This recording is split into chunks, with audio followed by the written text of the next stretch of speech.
Dear students, do you have any fear about chemistry? Then I am here to help you from the every corner. And I am coming to you with every solution relating to the subject chemistry. Exams are ahead and the students are tense, so it is the right time to carry you in the finest way. Dear students, I will be reaching you through social medias, so the solution is very simple. Just stay connected with me and remember, life is a chemistry lab. Learn chemistry from your life, not from the books only. Hello everyone. तो यहाँ पे जो आज का जो ये class start हो रहा है, ये हमारा फर्स्ट क्लास है। तो स्पेशली ये जो यूट्यूब चैनल है एलसीएल क्लासेस ऑफ केमिस्ट्री, इस एलसीएल क्लासेस ऑफ केमिस्ट्री में आपको देखने के मिल जाएंगे कि हमारा जो त्रिपुरा यूनिवर्सिटी में जो स्टूडेंट्स हैं, जो स्पेशली फॉर पास कोर्स जो स्टूडेंट्स हैं, उनके लिए कुछ कोर्सेज अवेलेबल करवाने की मैं कोशिश करूँगा। तो आज से हमारा ये फर्स्ट सेमेस्टर का कोर्स स्टार्ट होगा। तो ये जो फर्स्ट सेमेस्टर का कोर्स स्टार्ट होगा अभी चल रहा है, लगभग दिसंबर का खत्म हो रहा है। तो हमारे एग्जाम भी बहुत नजदीक है। तो उस एग्जाम नजदीक होने के कारण वीडियो लेक्चर्स में और यूट्यूब चैनल में हो सकता है कि पूरा कंप्लीट सिलेबस हो ना भी हो, तो फिर भी ऐसा कोशिश करूंगा कि जैसे कुछ इंपॉर्टेंट जो टॉपिक्स है उस इंपॉर्टेंट टॉपिक्स को लेकर हम डिस्कस करें। जैसे कि फर्स्ट सेमेस्टर में जो पास कोर्स में स्टूडेंट्स हैं त्रिपुरा यूनिवर्सिटी के अंडर में किसी भी कॉलेज में, उनको केमिस्ट्री में आपको 4 पार्ट देखने को मिलते हैं। बेसिकली केमिस्ट्री में क्या 4 पार्ट है, physical, inorganic, general and organic chemistry. तो इन चारों पार्टों में से आपको 20-20 मार्क्स करके सेमेस्टर एग्जाम में देखने को मिलेंगे। वहां पे आप लोगों को देना पड़ेगा, ठीक है। तो हम कोशिश करेंगे कि समय कम होने के कारण हम कोशिश करेंगे कि हम कुछ इंपॉर्टेंट टॉपिक्स करें। तो हम सबसे फर्स्ट जो टॉपिक स्टार्ट करेंगे वो है जनरल केमिस्ट्री, जहाँ से आपको 20 मार्क्स आएंगे। उस जनरल केमिस्ट्री में देखिए, जनरल केमिस्ट्री क्यों, क्योंकि केमिस्ट्री में जाने के लिए हमें सबसे पहले एटॉम एंड पीरियोडिक टेबल इनके बारे में जानना पड़ेगा। तो जनरल केमिस्ट्री में है structure of atom and periodic structure, इन दोनों को मिला के आपको 20 मार्क्स आएंगे। तो फर्स्ट पॉइंट है हमारा एटॉमिक स्ट्रक्चर, और जिनको स्ट्रक्चर ऑफ एटॉम भी बोलते हैं, जिनको हम स्ट्रक्चर ऑफ एटॉम भी बोल सकते हैं। क्लियर? अब ये स्ट्रक्चर ऑफ एटॉम और एटॉमिक स्ट्रक्चर में है क्या, नाम से ही पता चल जा रहा है कि एटॉम के बारे में हम लोग डिस्कस करेंगे, ठीक है। अब देखो, एटॉम के बारे में डिस्कस करेंगे, एटॉम के जो स्ट्रक्चर के बारे में डिस्कस करेंगे। इससे पहले इंपॉर्टेंट है कि एटॉम क्या है ये जानना। क्लियर? अब ये एटॉम क्या है, हालांकि ये बहुत बेसिक होगा, जो कुछ स्टूडेंट्स जिनको एटॉम पता है उनके लिए बहुत बेसिक होगा। लेकिन यहाँ पे ऐसे भी स्टूडेंट्स आ सकते हैं जिनको केमिस्ट्री में बहुत डर लगता है। तो अब ट्रस्ट करो, पहले से वीडियोस को देखो, आपको केमिस्ट्री में कोई डर नहीं रहेगा, ठीक है। पहली बात है एटॉम क्या है। तो जब ये एटॉम के बारे में बात आता है, जब भी हम एटॉम को लेकर डिस्कस करते हैं, तो जहां तक मुझे याद है, अभी सबसे पहले डाल्टन्स ने स्टेटमेंट दिया था, जो हम क्लास 10 में पढ़ते थे, और हो सकता है या फिर 9 में भी पढ़ सकते हैं। 9 और 10 के स्टैंडर्ड में हम पढ़ते हैं। डाल्टन्स एटॉमिक एटॉम लिख दिया मैंने, यहाँ पे डाल्टन्स एटॉमिक थ्योरी होगा, है ना। Dalton's atomic theory. After the Dalton's atomic theory, then comes Rutherford atomic theory, or Rutherford atomic model. Rutherford atomic model. After the Rutherford atomic model, then comes Bohr's atomic model. Okay, इसके बाद होता है bourse का atomic model. And bourse का atomic model आने के बाद आपके पास आता है क्या, आपके पास आता है सोमरफील्ड का एटॉमिक मॉडल। सोमरफील्ड का एटॉमिक मॉडल, और इसके साथ साथ ही डाल्टन्स और एटॉमिक मॉडल, डाल्टन्स और रदरफोर्ड के इन सीक्वेंस में ही एक आया था, जो उनके क्या नाम था, थॉमसन्स का एटॉमिक मॉडल, लेकिन उस थॉमसन्स के एटॉमिक मॉडल को हम ज्यादा डिस्कस नहीं करते, इसलिए हम बेसिकली ये 4 के बारे में ही डिस्कस करते हैं, ठीक है। अच्छा, मैं और एक बात बोलना चाहूंगा, इस वीडियो को लेक्चर को देखने के साथ साथ और यहाँ पे जो क्लास कर रहे हो इसको नोट डाउन कर लो। Clear? Okay, what is Dalton's atomic theory? Dalton's atomic theory में डाल्टन बोला था कि एक जो एटम होता है इनको हम पार्ट नहीं कर सकते। क्लियर? और उन्होंने ऐसे बोला था कि किसी भी पार्टिकल्स का, देखिए आप लोग जो ये वीडियो देख रहे हैं, एक्चुअली मैं आप हमें जो जो चीज यहाँ पे दिखाई दे रहा है या फिर जो जो चीज नहीं भी दिखाई दे रहा है, सब कुछ एटम से ही बने हुए हैं। क्लियर? सब कुछ एटम से ही बने हुए हैं। जैसे कि जब बिल्डिंग बनाते हैं हम लोग, उस बिल्डिंग में सबसे पहले क्या लगता है? ईंट लगते हैं, ठीक है, उसके बाद सीमेंट लगता है। तो ऐसे ही कंसिडर करो कि ये जो पूरा अर्थ है, पूरा जो यूनिवर्स है, इसमें एटम्स प्रेजेंट है। ओके, तो डाल्टन सबसे पहले एटम के बारे में बात किया था। डाल्टन ने क्या बोला था? डाल्टन ने बोला था कि ये जो एटम होता है, ये एटम एक्चुअली में वो सब्सटेंस और वो पार्टिकल होता है किसी सब्सटेंस का जिनको हम फर्दर डिवाइड नहीं कर सकते। क्लियर? जिनको हम फर्दर सेपरेट नहीं फर्दर डिवाइड नहीं कर सकते। लेकिन देखो यहाँ पे ये डाल्टन एटॉमिक थ्योरी जब हम क्लास 9 में जब ये स्टूडेंट्स पढ़ते हैं तब बहुत बोरिंग फील होता है और कंफ्यूजिंग होता है कि देखो पहले एक मॉडल पढ़ाता है लेकिन इसके बाद बोलते हैं कि ये मॉडल गलत है। पहले पढ़ाते हैं कि डाल्टन एटॉमिक मॉडल, फिर बोलते हैं limitations of Dalton atomic model. Clear? After then पढ़ाते हैं कि रदरफोर्ड एटॉमिक मॉडल, फिर देखो रदरफोर्ड एटॉमिक मॉडल में भी गलतियां निकलते हैं। ऐसे जो आप लोगों ने जिन ने कोटा फैक्ट्री देखा होगा, वहाँ पे एक चीज बोलते हैं ना, जो वैभव होता है, शायद उसका नाम है ना, शायद उसका नाम वैभव होता है, जो बोलते हैं जब आता ही नहीं है तुम्हें कुछ तो पहले बना लो ना।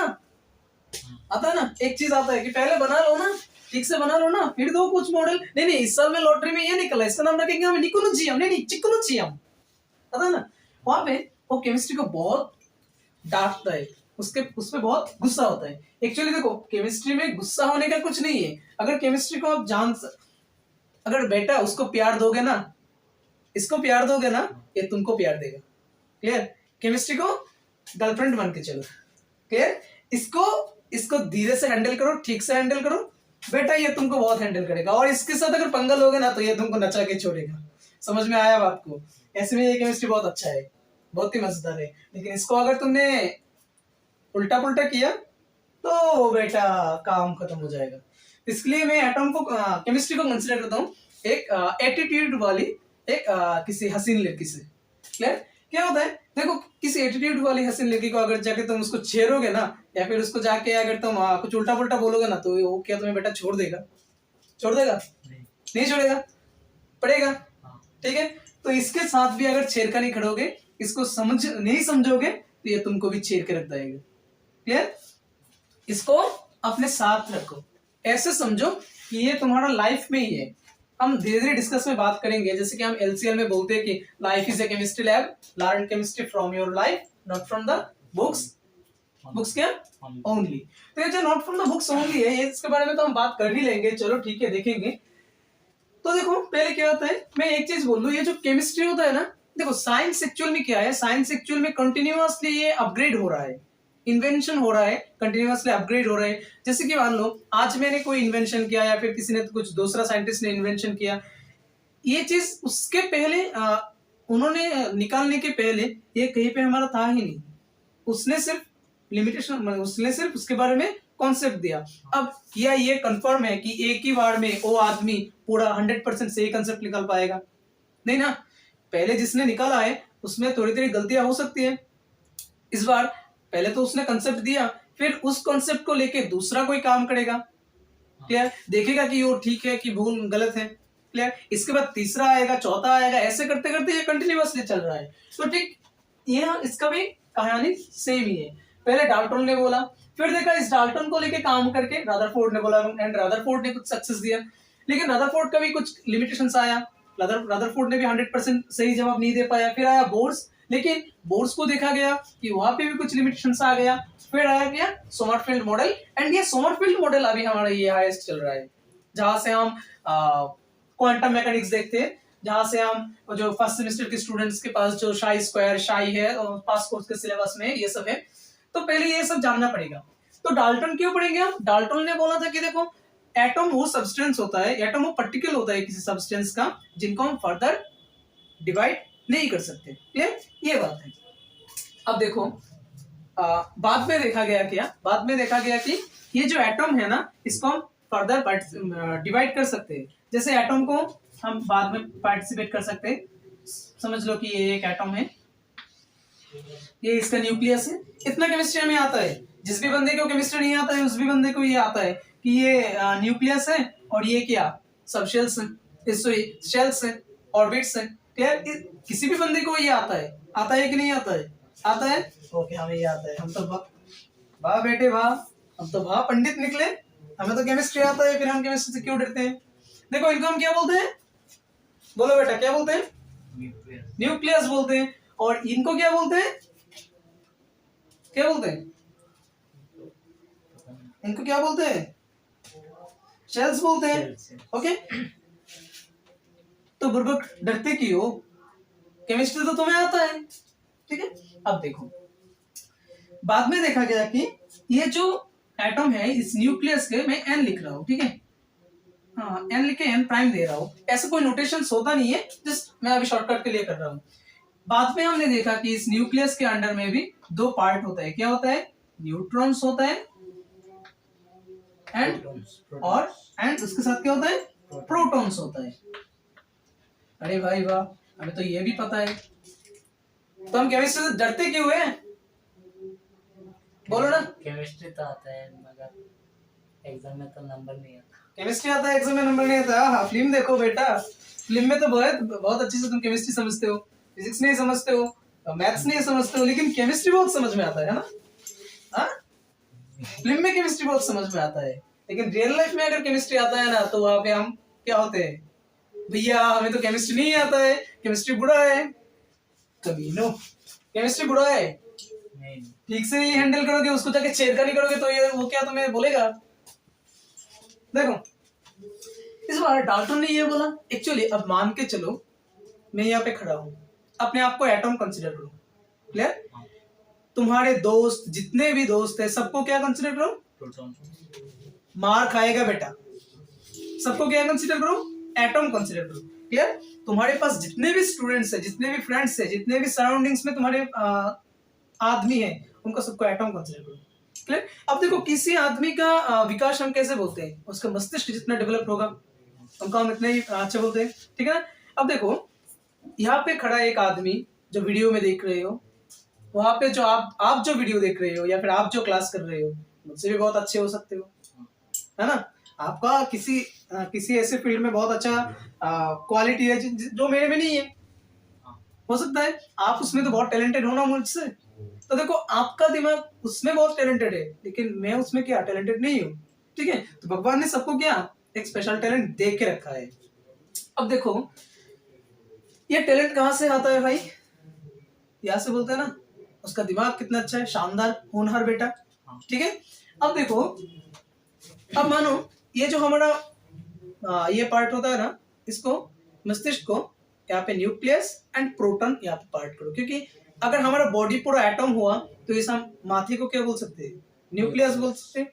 अब इस न्यूक्लियस में एक है न्यूट्रॉन और एक है प्रोटॉन। दिमाग में दो पार्ट नहीं, दिमाग में दो तरह की बुद्धियां चलती है।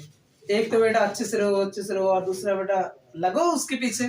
क्लियर, तो एक होता है शैतान और एक होता है क्या नॉर्मल। मान लो ये शैतान है प्रोटॉन, क्लियर, और एक होता है क्या नहीं, ऐसा करना ठीक नहीं होगा।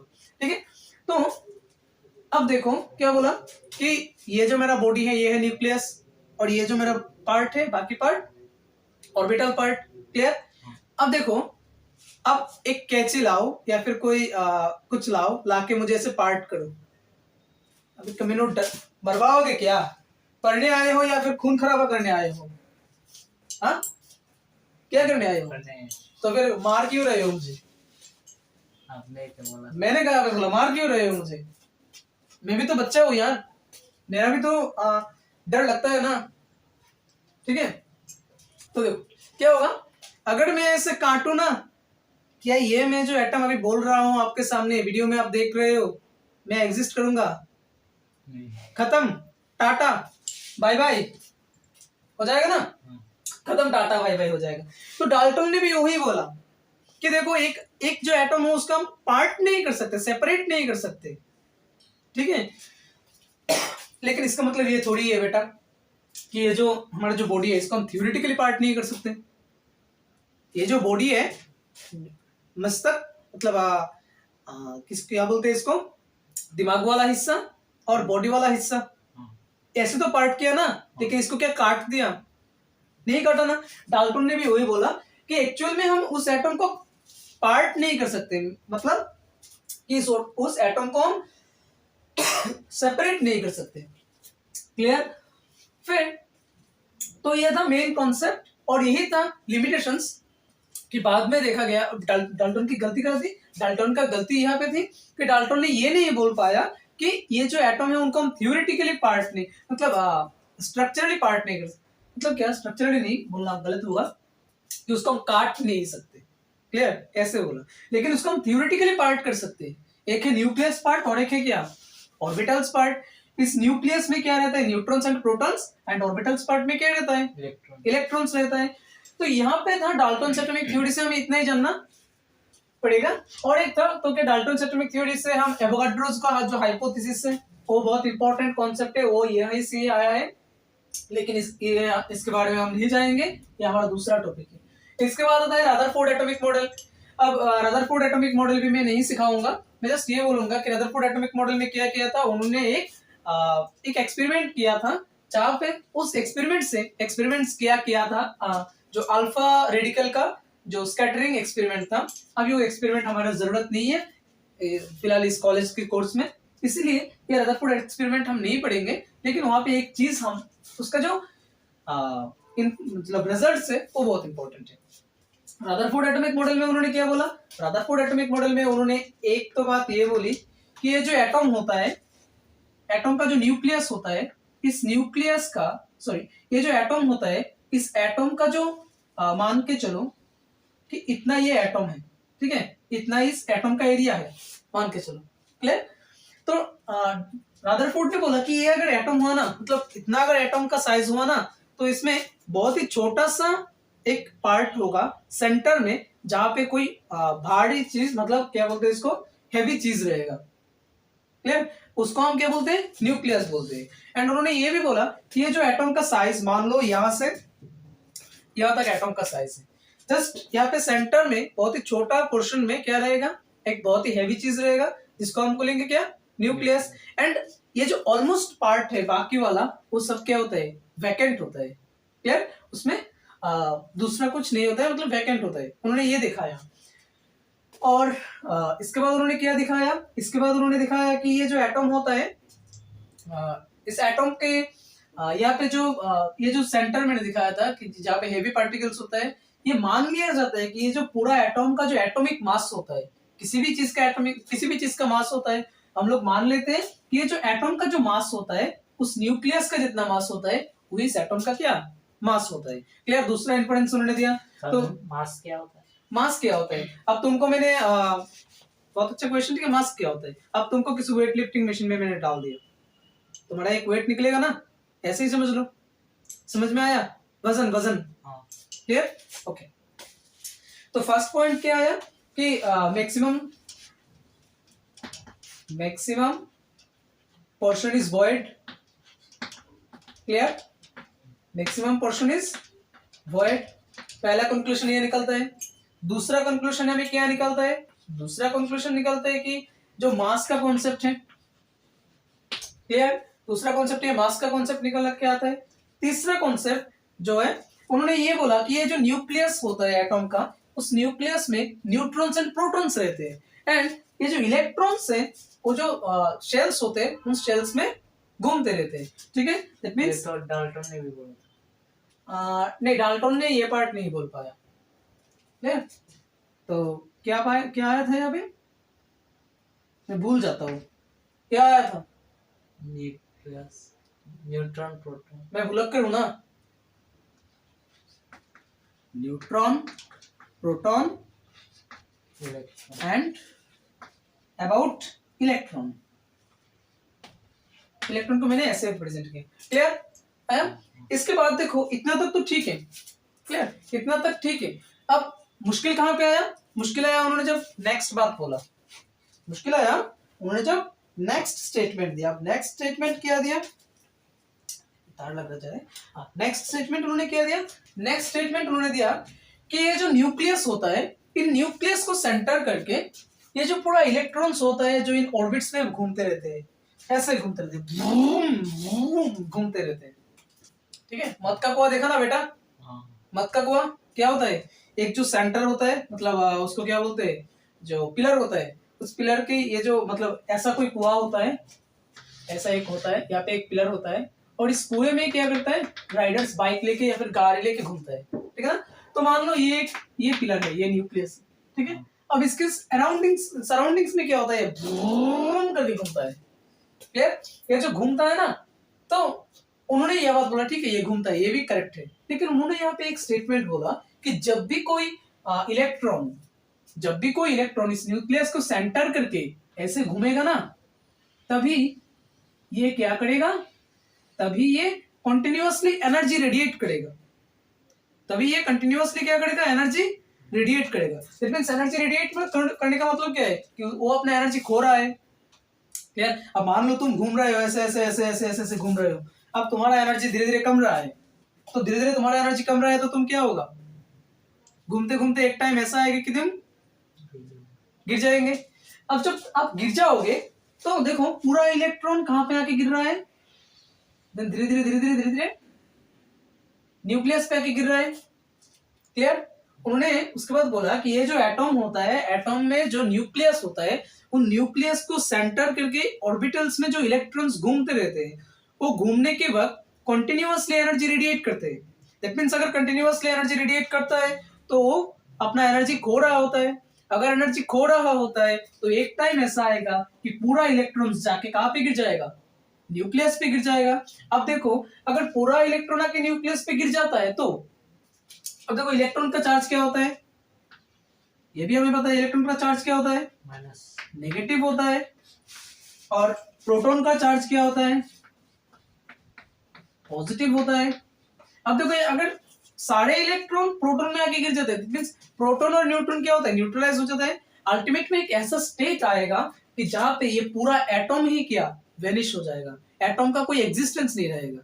क्लियर, अब देखो इस क्लास के फर्स्ट स्टार्टिंग में ही मैंने बोला क्या, ये जो एटॉम का जो हमारे पूरे ब्रह्मांड में या फिर विश्व में जो भी तुम देख रहे हो या फिर जो भी तुम नहीं भी देख रहे हो, सब चीज क्या हम देख पाते, नहीं देख पाते। जो भी हम नहीं भी देख पाते ये सब भी क्या किससे तैयार होते हैं, एटॉम से तैयार होते हैं। अगर रदरफोर्ड का ये स्टेटमेंट सच निकलना होता तो क्या ये चीज जो हम देख रहे हैं या फिर जो नहीं देख रहे वो क्या एग्जिस्टेंस करता, नहीं करता। देखो कैसे, पहले ही बोला था कि ये जो पूरा घर है, घर में क्या वो जो ईंट है, ईंट का टुकड़ा वो क्या मेनली है। अब ये ईंट का टुकड़ा ही नहीं रह रहे तो क्या ये पॉसिबल है कि पूरा घर रहेगा, नहीं ना।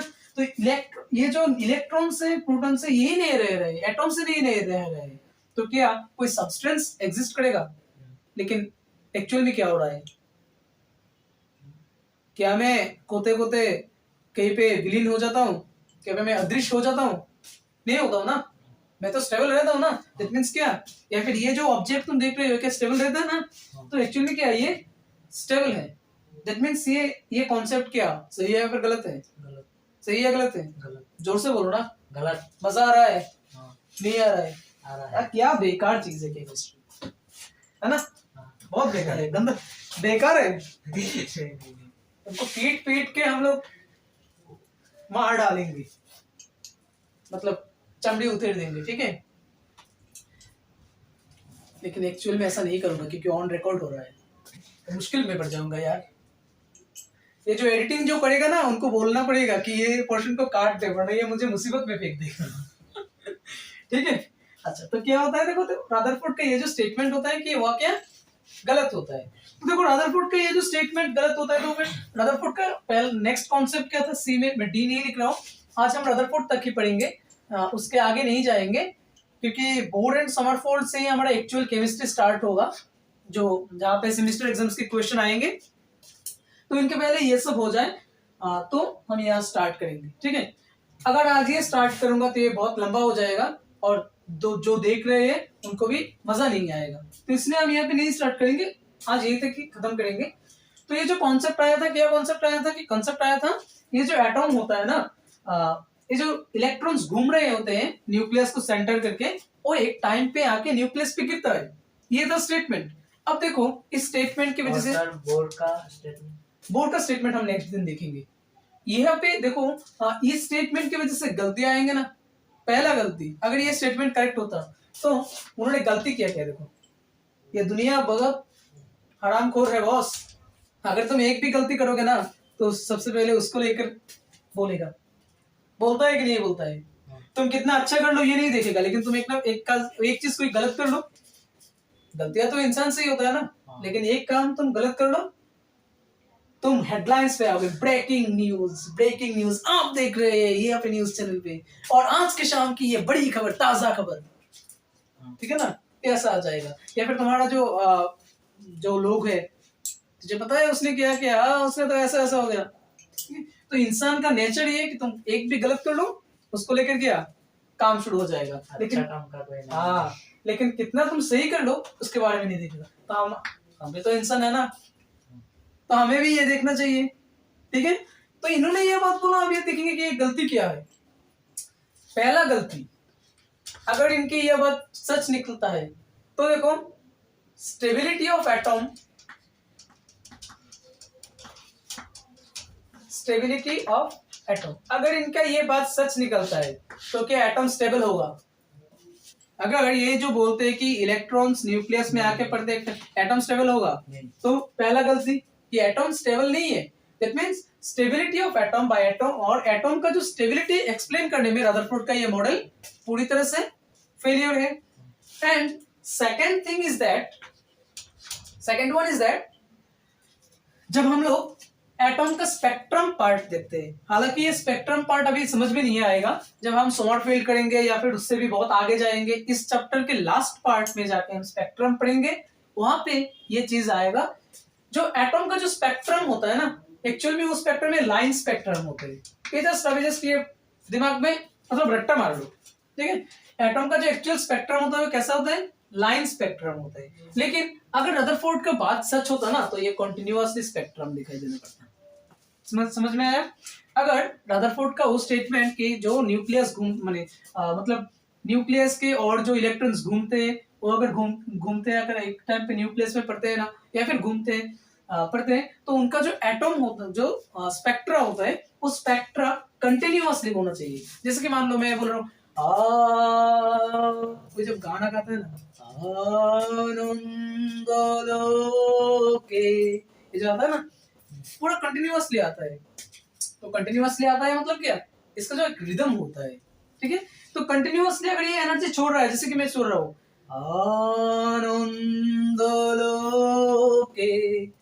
देखा ना मैं कितने अच्छे सिंगर हूँ, और मेरी सिंगिंग के कारण एक लाइक तो बनता है, ठीक है ना ठीक है, मेरी सिंगिंग के कारण एक लाइक बनता है, एक शेयर बनता है। ओके, अब देखो ये जो मैं कंटिन्यूअसली एनर्जी रेडिएट कर रहा था, तो क्या ये कंटिन्यूअसली वाइब्रेशन आ रहा था। दैट मींस मान लो ये जो स्पेक्ट्रा होता है वो क्या कंटिन्यूअसली आना चाहिए था। लेकिन अब बोलो मैं यहाँ पे क्लास, अब देखो ये जो मैं बात बोल रहा हूँ, एक टाइम पे एनर्जी दे रहा हूँ, दूसरे सेकंड पे एनर्जी क्या है, स्टॉप है। तो अगर ये एनर्जी स्टॉप है तो ये ग्राफ कुछ ऐसे बनेंगे। मैं यहाँ पे आप सभी लोगों का LCL क्लासेस ऑफ केमिस्ट्री में स्वागत करता हूं, और मैं यहाँ पे आप लोगों को सभी में LCL क्लासेस ऑफ केमिस्ट्री में स्वागत करता हूं। समझ में आया। तो कंटिन्यूअसली अगर होता तो स्पेक्ट्रम क्या आना चाहिए था, कंटिन्यूअस होना चाहिए था। लेकिन एक्चुअल में देखा जाता है कि एटम का जो स्पेक्ट्रम होता है वो क्या आता है, डिसकंटिन्यूअस होता है और लाइन स्पेक्ट्रा होता है। क्लियर। तो यहां से हमने रदरफोर्ड का जो लिमिटेशन हमने आज देख लिया। अगले दिन से हम बोर्स एटॉमिक मॉडल से स्टार्ट करेंगे और जहां से हमारा एक्चुअल केमिस्ट्री स्टार्ट होगा। क्लियर। यहाँ से हमें सेमेस्टर एग्जाम्स में क्वेश्चंस आएंगे। तब तक के लिए देखते रहिए LCL classes of chemistry, and life is a chemistry lab. Learn chemistry from your life, not from the books only. Okay, thank you. चलो मिलते हैं नेक्स्ट क्लास में। Dear students, do you have any fear about chemistry? Then I am here to help you from the every corner. And I am coming to you with every solution relating to the subject chemistry. Exams are ahead and the students are tense, so it is the right time to carry you in the finest way. Dear students, I will be reaching you those social medias, so the solution is very simple. Just stay connected with me and remember, life is a chemistry lab. Learn chemistry from your life, not from the books only.